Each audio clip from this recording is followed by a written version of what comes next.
জানিয়ে দেব সর্বশেষ আপডেট বাংলা সংবাদ। শুরুতেই শিরোনাম। বিমানবন্দরে ধরা খেল শেখ হাসিনার নিরাপত্তা উপদেষ্টা মেজর জেনারেল তারিক আহমেদ সিদ্দিকী। এবং সর্বশেষ জানাব, টাক মাথায় চুল লাগানো ও জিমে সময় কাটছে পলাতক আওয়ামী লীগ নেতাদের। ভারতীয় সংবাদমাধ্যম দ্য প্রিন্ট এক অনুসন্ধানী প্রতিবেদনে এসব তথ্য প্রকাশ করেছে। এতক্ষণ শুনছিলেন সংবাদ শিরোনাম, এখন থাকছে বিস্তারিত। ঢাকা সেনানিবাসের স্টাফ রোড এলাকায় জেনারেলদের বাসস্থান হিসেবে পরিচিত নক্ষত্র ভবন লাগোয়া ২০৮ নম্বর বাড়িটি ছিল মেজর জেনারেল অবসরপ্রাপ্ত তারিক আহমেদ সিদ্দিকীর কাশিম বাজার কুঠি। এই বাড়ি থেকেই তারিক সিদ্দিক সামরিক বেসামরিক গোয়েন্দা সংস্থা সহ সশস্ত্র বাহিনীকে নিয়ন্ত্রণ করতেন। কখন কাকে গুম করতে হবে, গুমের পর খুন করতে হবে, গুম করে কাকে আয়না ঘরে নিতে হবে, বিচার বহির্ভূত হত্যা করতে হবে, সব সিদ্ধান্ত নেওয়া হতো এই বাড়িতেই। তারিক সিদ্দিক গুম, খুন ও আয়নাঘরের কারিগর হিসেবে চিহ্নিত।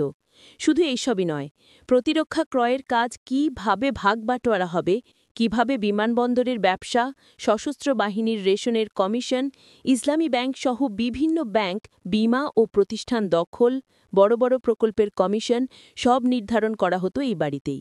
তেমনি সশস্ত্র বাহিনীর বদলি পদোন্নতিও নির্ধারণ করা হতো এখান থেকেই। তারিক সিদ্দিক শেখ রেহানার দেবর, শেখ জামালেরও ঘনিষ্ঠ ছিলেন।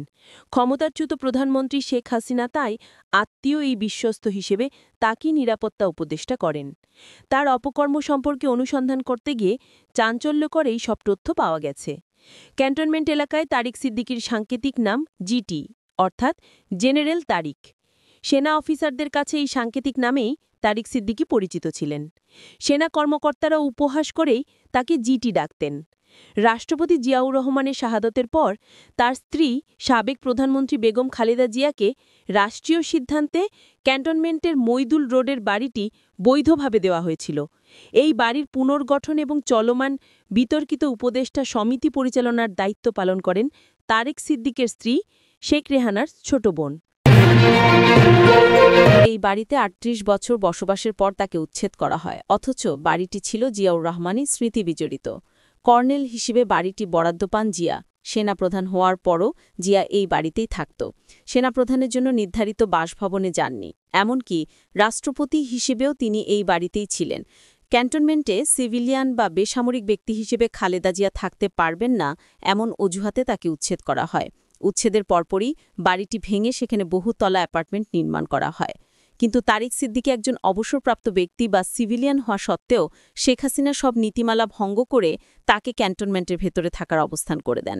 তিনি সেখানে থাকেন বছর পর বছর। অনুসন্ধানে জানা গেছে তারিক সিদ্দিককে প্রথমে সেনানিবাসের মোরিং হাউসে থাকার জন্য বাড়িটি বরাদ্দ করা হয়। এরপর ২০৮ নম্বর বাড়িটি নির্মাণ কাজ শেষ হলে বাড়িটি তাকে দেয়া হয়। অর্থাৎ তারিক সিদ্দিকী তার কর্তৃত্ব প্রতিষ্ঠান এই জন্য একটি প্রভাববল এস্টাবলিশড করতেই এই বাড়িতে থাকেন। একই সঙ্গে ভারতীয় গোয়েন্দা সংস্থা রয়ের সঙ্গে বৈঠকের পাশাপাশি অনেক কর্মকর্তাকে রয়ের সঙ্গে সংযোগ ঘটিয়ে দেওয়া হতো এই বাড়িতে। তারিক সিদ্দিকী ভারতীয় গোয়েন্দা সংস্থা রয়ের একজন বিশ্বস্ত এজেন্ট হিসেবে কাজ করতেন। ক্যান্টনমেন্টে রয়ের আস্তানা হয় তার মাধ্যমে। ক্যান্টনমেন্ট পাড়ায় তাকে বাংলাদেশি ভারতের প্রকৃত হাই কমিশনার বলে ঠাট্টা করা হতো। তিনি ভারতীয় গোয়েন্দা সংস্থা রকে এতটাই সার্ভ করতেন যার ফলে তাকে এটা বলা হতো। ২০৮ নম্বর বাড়িটিতে ব্যবসার দেন দরবার এবং কমিশন বাণিজ্য বিষয়টিও ঠিক হতো। বড় বড় ব্যবসায়ীকেও এই বাড়িতে ডাকা হতো। বড় গুমগুলোর পেছনে ছিলেন তারিক সিদ্দিকী। গুম খুনের সঙ্গে জড়িত বহু অপকর্মের মাস্টারমাইন্ড ছিলেন মেজর জেনারেল অবসরপ্রাপ্ত তারিক আহমেদ সিদ্দিকী। ঢাকা আয়নাঘরের কারিগরও বলা হয়। চাঞ্চল্যকর গুমগুলোর মধ্যে তার মাধ্যমে হয়েছে তারিক সিদ্দিকী, ইলিয়াস আলী, সালাউদ্দিন আহমেদ, কর্নেল হাসিন, রাষ্ট্রদূত মারুফ জামান, ব্রিগেডিয়ার আজমি, ব্যারিস্টার আরমান, চৌধুরী আলম সহ বড় গুমগুলো করিয়েছেন। বেশিরভাগ কাজ করিয়েছেন লেফটেন্যান্ট জেনারেল জিয়াউল হাসানকে দিয়ে। তারিক সিদ্দিকীর ডান হাত হিসেবে কাজ করেছেন জিয়াউল হাসান। রিমান্ডে জিয়াউল তা স্বীকার করেছেন। গুম কমিশন সূত্রে জানা গেছে কমিশন ১৫০০-এর বেশি গুমের অভিযোগ পেয়েছে। এসব অভিযোগে গুমের জন্য তারিক সিদ্দিকীকে দায়ী করেছেন অনেক ভুক্তভোগী। এইসব অভিযোগ তদন্ত করে গুম কমিশন গুমের পেছনে যে তারিক সিদ্দিকী দায়ী তা বহু প্রমাণ পেয়েছে। সংশ্লিষ্ট সূত্রে জানা গেছে, সর্বশেষ ছাত্র জনতার অভ্যুত্থানের সময় তারিক সিদ্দিকীর ভূমিকা ছিল হিংস্র প্রকৃতির। তিনি ৪ আগস্ট গণভবনে শেখ হাসিনার সামনে বিমান বাহিনীর প্রধানকে হেলিকপ্টারে দিয়ে ছাত্রদের ওপর গুলি চালাতে বলেছিলেন। এতে বিমান বাহিনীর প্রধান ক্ষুব্ধ হয়ে শেখ হাসিনাকে বলেন, আপনাকে এই লোকই ডুবিয়েছে, এই লোকই আপনার সর্বনাশ করেছে এবং আরও করবে।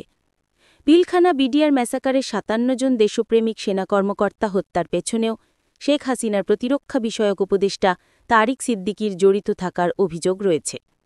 তারিক সিদ্দিকীর উত্থান। সেনাবাহিনী চাকরির শেষে তারিক সিদ্দিকী ব্রিগেডিয়ার জেনারেল হিসেবে অবসর গ্রহণ করেন। প্রধানমন্ত্রীর কার্যালয় নিরাপত্তা বিষয়ক উপদেষ্টার কোনো পদ আগে ছিল না। তৎকালীন প্রধানমন্ত্রী শেখ হাসিনা তারিক সিদ্দিকীর জন্য পদটি সৃষ্টি করেন। প্রথমে তিনি ছিলেন প্রতিমন্ত্রীর মর্যাদায়, কিন্তু ২০০৯ সালের পর নিরাপত্তা উপদেষ্টার পদটি মন্ত্রীর মর্যাদায় করা হয়। এর আগে ভূ অপেক্ষা পদোন্নতি দিয়ে তারিক সিদ্দিকীকে মেজর জেনারেল পদে উন্নীত করা হয়। শেখ জামালের সঙ্গে পরিচয় এবং শেখ রেহানার দেবর হিসেবে আত্মীয়তার সূত্রে তারিক সিদ্দিকী শেখ হাসিনার খুব কাছাকাছি চলে যান। তিনি সেকেন্ড বিএমএ শর্ট সার্ভিস কমিশনের একজন অফিসার ছিলেন। শেখ জামাল ওই সময় যুক্তরাজ্য থেকে সেনাবাহিনীর প্রশিক্ষণ গ্রহণ করে আসেন এবং তারিক সিদ্দিকী তার ঘনিষ্ঠ হন। শেখ হাসিনা তাকে নিরাপত্তা উপদেষ্টা করার কারণ ছিল সশস্ত্র বাহিনীর ওপর কর্তৃত্ব প্রতিষ্ঠান করা। সশস্ত্র বাহিনীর যে কোনো ফাইল তার মাধ্যম হয়ে যেত। এতে বাহিনীর প্রধানদের আন্ডারমাইন্ড করা হতো। তারিক সিদ্দিকী নিজেকে সশস্ত্র বাহিনীর অঘোষিত প্রধান ভাবতেন। নিরাপত্তা উপদেষ্টার অফিস একটি প্যারালাই মন্ত্রণালয় হিসেবে কাজ করত তখন। সশস্ত্র বাহিনীর প্রমোশন, বদলি, পদায়ন তারিক সিদ্দিকী যেভাবে বলতেন সেভাবেই হতো। ২০০৯ সালের পর তারিক সিদ্দিকী নিরাপত্তা উপদেষ্টা হয়ে সশস্ত্র বাহিনীর বঞ্চিতদের জন্য বোর্ড গঠন করেন। এরপর তারিক সিদ্দিকী পদোন্নতির মাধ্যমে নিজস্ব একটি বেনিফিশিয়ারি গ্রুপ তৈরি করেন। ভূ অপেক্ষা পদোন্নতির মাধ্যমে তৎকালীন ডিজি এনএসআই জেনারেল মঞ্জুর ও জেনারেল জিয়া পদোন্নতি পান। অর্থাৎ একটি প্রস্তাব বলাই তৈরি করেন তারিক সিদ্দিক। তারিক সিদ্দিকীর মাধ্যমে রয়ের ক্যান্টনমেন্টে অবস্থান। তারিক সিদ্দিকীর সবচেয়ে বড় অপকর্ম দেশকে ভারতীয় গোয়েন্দা সংস্থা রয়ের হাতে তুলে দেওয়া। নিরাপত্তা উপদেষ্টা হিসেবে দেশের জাতীয় নিরাপত্তার জন্য হুমকি শনাক্ত করে তা মোকাবেলা করাই যেখানে তার কাজ হওয়া উচিত ছিল, সেখানে নিজেই হুমকি হয়ে ওঠেন। ভারতের হাতে দেশের জাতীয় নিরাপত্তা তুলে দেওয়া ছিল বাংলাদেশের জন্য দুর্ভাগ্য। নিজস্ব একটি টিম নিয়ে তারিক সিদ্দিক অপকর্মগুলো করেন। নির্ভরযোগ্য সূত্রে আরও জানা গেছে, ভারতীয় রকে ঢাকা সেনানিবাসে প্রবেশ করানোর দুঃখজনক দেশবিরোধী কাজটি করেন তারিক সিদ্দিক এবং তৎকালীন ডিজিএফআই চিফ লেফটেন্যান্ট জেনারেল মোল্লা ফুজুলে আকবর। সূত্রে জানা, রয়ের জন্য বিজিএফআইয়ের কচুক্ষেত সদর দপ্তরের ২টি ফ্লোর অলিখিতভাবে বরাদ্দ ছিল। ওই ২ ফ্লোরে ডিজিএফআইয়ের কোনো কর্মকর্তা-কর্মচারী যেতে পারতেন না। ক্যান্টনমেন্টে বসেই আমাদের সশস্ত্র বাহিনী ও সরকার নিয়ন্ত্রণ করত। রয়ের অতি বিশ্বস্ত মানুষ হিসেবে তারিক সিদ্দিক তার ২০৮ নম্বর বাড়িতে বসে দেশের বিরুদ্ধে বিভিন্ন ষড়যন্ত্রে মেতে থাকতেন। শেখ হাসিনাকে ক্ষমতায় রাখা, ভারতের স্বার্থ বাস্তবায়ন এবং আখের গোছানোই ছিল তাদের প্রধান কাজ। তারিক সিদ্দিকের সঙ্গে র্যাব ও পুলিশের সংশ্লিষ্ট হওয়া। সেনা অফিসারদের পাশাপাশি র্যাব ও পুলিশের দেশদ্রোহী কিছু কর্মকর্তা তারিক সিদ্দিকের অপকর্মে যোগ দেন। এদের মধ্যে ছিলেন তৎকালীন ডিএমপি কমিশনার বেনজির আহমেদ, র্যাবের তৎকালীন ডিজি মোখলেসুর রহমান, তৎকালীন আইজিপি শহীদুল ইসলাম সহ অন্যান্যরা। এরা তারিক সিদ্দিকী মোরিং হাউসও পরে ২০৮ নম্বর বাড়িতে যাতায়াত করতেন।